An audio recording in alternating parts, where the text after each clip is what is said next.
कभी सोचा है कि कोई राजनीतिक भाषण या विज्ञापन इतना असरदार क्यों होता है कि वो हमें सोचने पर मजबूर कर देता है? ये ये सिर्फ शब्दों का खेल नहीं है। ये असल में दिमाग का खेल है। आज हम उसी साइकोलॉजिकल प्लेबुक के पन्ने पलटेंगे जिसका इस्तेमाल राजनीति में जनता की सोच को प्रभावित करने के लिए किया जाता है। तो सवाल ये है कि आखिर ये होता कैसे है? कैसे राजनीतिक संदेश हमारे लॉजिक को, हमारी तर्क करने की शक्ति को बाईपास करके सीधे हमारी भावनाओं तक पहुंच जाते हैं? आइए उन तकनीकों को समझते हैं जिनका इस्तेमाल हमारी सोच को एक खास दिशा देने के लिए किया जाता है। आज की हमारी चर्चा 4 हिस्सों में बटी होगी।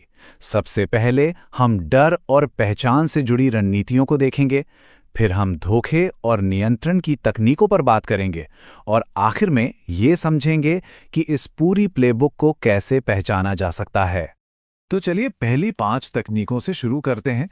ये वो तकनीकें हैं जो सीधे हमारे दिल और दिमाग की सबसे गहरी भावनाओं, हमारे डर और हमारी पहचान को निशाना बनाती हैं। पहली तकनीक है डर की राजनीति।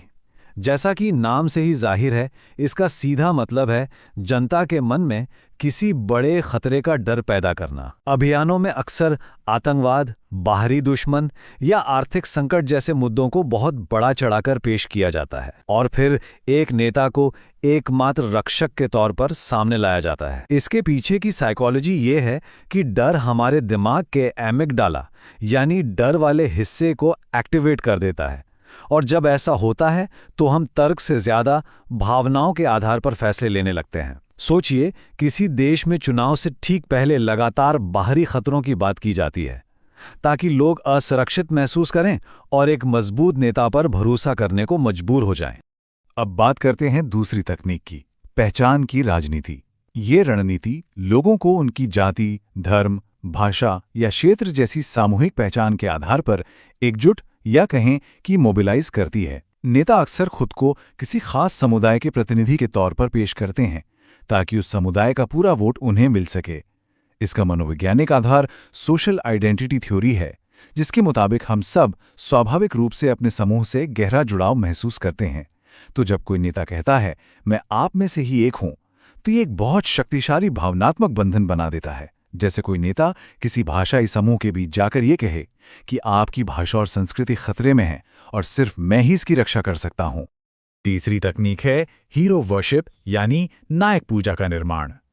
इस रणनीति में एक नेता को एक साधारण इंसान की तरह नहीं बल्कि एक ऐसे नायक के रूप में पेश किया जाता है जिससे कोई गलती हो ही नहीं सकती। अभियानों में, मीडिया, रैलियों और सोशल मीडिया के जरिए उनकी एक ऐसी छवि गढ़ी जाती है जो हर समस्या का समाधान कर सकती है।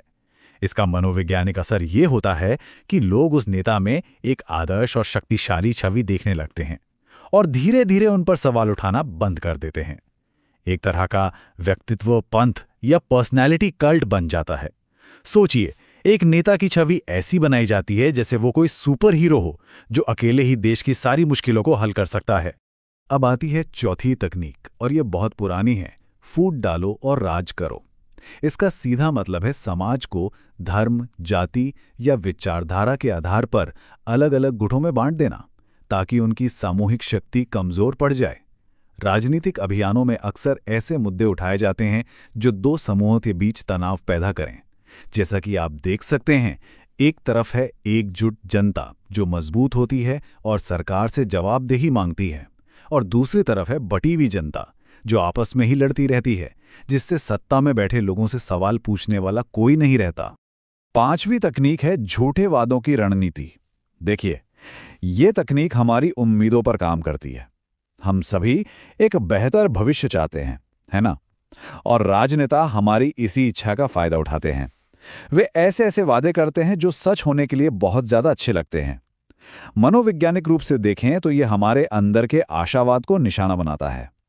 जब भविष्य की एक बहुत ही आकर्षक तस्वीर हमें दिखाई जाती है तो हम अक्सर उसकी व्यावहारिकता पर सवाल नहीं करते, बल्कि उस पर विश्वास करना चुनते हैं। चलिए, अब हम धोखे और नियंत्रण पर आधारित अगली 5 रणनीतियों की ओर बढ़ते हैं। ये वो तकनीकें हैं जो मुख्य रूप से सूचना के प्रवाह यानी इंफॉर्मेशन फ्लो और हमारी धारणा यानी परसेप्शन को बदलने पर केंद्रित हैं। छठी तकनीक, दोहराव का प्रोपेगेंडा। इसका एक बहुत ही सरल नियम है, एक झूठ को इतनी बार दोहराओ कि वो सच लगने लगे। राजनीतिक अभियानों में एक ही नारे या एक ही आरोप को भाषणों, विज्ञापनों और सोशल मीडिया पर लगातार बार-बार फैलाया जाता है। मनोविज्ञान में इसे इल्यूजरी ट्रूथ इफेक्ट कहते हैं। इसका मतलब है कि जब हम किसी बात को बार-बार सुनते हैं तो हमारा दिमाग उसे सच मानने लगता है, भले ही उसके पक्ष में कोई सबूत ना हो। और सातवीं तकनीक है बलि का बकरा बनाना। देखिए, जब चीजें गलत होती हैं तो किसी को दोषी ठहराना सबसे आसान काम होता है। इस तकनीक में सरकार अपनी विफलताओं या देश की बड़ी समस्याओं का दोष किसी एक समुदाय या समूह पर डाल देती है। ये जनता के गुस्से को एक आसान लक्ष्य की ओर मोड़ देता है और असली मुद्दों से ध्यान पूरी तरह भटक जाता है। जैसे देश में बेरोजगारी जैसी जटिल समस्या के लिए किसी एक खास समुदाय को जिम्मेदार ठहरा देना, ताकि सरकार की अपनी नीतियों पर कोई सवाल न उठे। आठवीं तकनीक है भावनात्मक भाषण। हम इंसान तथ्यों और आंकड़ों से ज्यादा कहानियों से जुड़ते हैं। जब कोई नेता फैक्ट्स बताने के बजाय अपनी कोई व्यक्तिगत कहानी सुनाता है तो वो सीधे हमारे दिलों को छू जाता है। अभियानों में ऐसे भाषण दिए जाते हैं जिनमें संघर्ष, उम्मीद और प्रेरणा की बातें हों। इससे सुनने वाले नेता के साथ एक भावनात्मक जुड़ाव महसूस करने लगते हैं और उनकी तार्किक सोच कहीं पीछे छूट जाती है। नौवीं तकनीक है काल्पनिक दुश्मनों का निर्माण। लोगों को एकजुट करने का यह सबसे पुराना और असरदार तरीका है। उन्हें एक कॉमन दुश्मन दे दो। इस तकनीक में एक अंदरूनी या बाहरी दुश्मन का डर दिखाया जाता है, जो कथित तौर पर देश को नुकसान पहुंचाना चाहता है।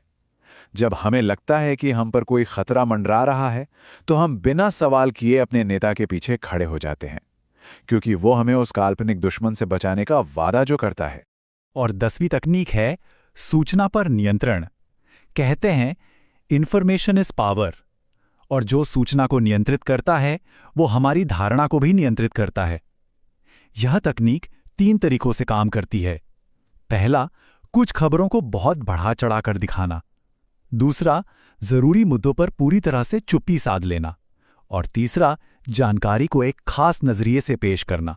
इन सबसे जनता को एक अधूरी और पक्षपाती तस्वीर मिलती है और वो उसी के आधार पर अपनी राय बना लेती है।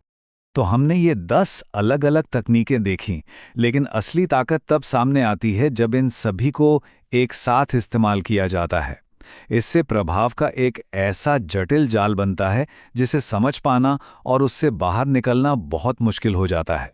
तो सवाल ये है कि इस खेल में हम खुद को कैसे बचा सकते हैं? इसका जवाब है जागरूकता।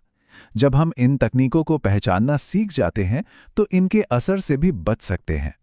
इससे हमारी क्रिटिकल थिंकिंग तेज होती है, मीडिया को समझने की हमारी क्षमता बढ़ती है और हम एक नागरिक के तौर पर बेहतर और सूचित निर्णय ले पाते हैं।